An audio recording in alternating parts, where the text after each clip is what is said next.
know the name of the TSA agent shot to death by her estranged husband in a parking lot at Cleveland Hopkins Airport. The Cuyahoga County Medical Examiner has identified her as 20-year-old Kimberly Alcader. And tonight, we're finding out more about the shooting and also the estranged marriage. Officials say her 28-year-old husband, Ahmad Alcader, shot his wife 6 times before killing himself. We also learned from Cleveland police reports that Ahmad also shot at his wife's co-worker who was in the car with her but missed. That man and Kimberly Alcader also shared the same Medina address, that according to police records. News Channel 5's Shay Harris has been talking with domestic violence experts today.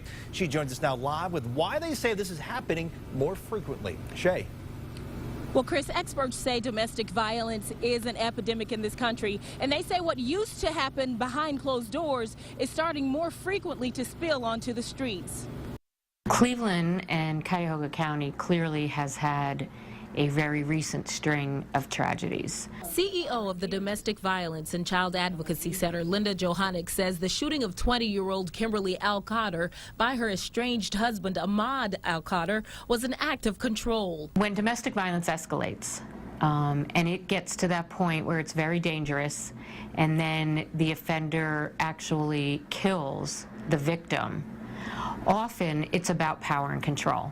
And then sometimes when they kill them, they feel like there's nothing more to live for. Johannick says domestic violence against women has become a public health issue. 1 in 4 women can be the victim in their lifetime. Domestic violence is usually something that someone may grow up with. With domestic violence, Johannick says there's a gradual buildup that will always continue. She says it increases in severity and frequency to the degree that it becomes dangerous, threatening or physically hurting the victim. And I think that's part of what we see when we hear of a tragedy like we just heard about at Johns Hopkins Airport. Unfortunately, Johannick says it can be dangerous to leave. Statistics show women who leave are at a 75% greater risk of being harmed than when they stay. So Johannick suggests victims get help with the process of getting away from their abuser to help ensure their safety. And they're obsessed with that victim because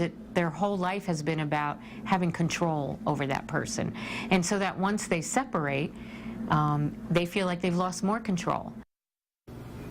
Now, Johannick says that 3 women are murdered each day by their husband or boyfriend. She says what women need to know in these situations is that they are not alone. She says help is available, and it's free help through their domestic violence center. On your side, Shay Harris, News Channel 5.